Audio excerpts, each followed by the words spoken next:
ये माँ सरस्वती की मंदिर है, उसको बनाया गया है। और फिर हर कमरे में इसको विद्यालय में बच्चों को शिक्षा के प्रति जागरूक करने, रुचि बढ़ाने के लिए एक पूरे विद्यालय को ये दिया गया है, जिसमें हर बच्चा पढ़े, आगे बढ़े। इसके साथ साथ ही जो बच्चे हैं खेल खेल के रहे। ये गाँव ऐसा है कि यहाँ बस भी नहीं आती, तो बच्चों का ट्रेन में बैठना तो बहुत दूर की बात है, कल्पना करना है केवल।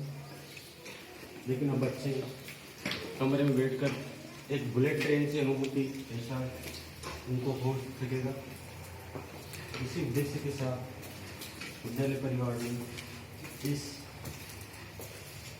रूप में विद्यालय को नया स्वरूप दिया गया है, जो हमारा विद्यालय है।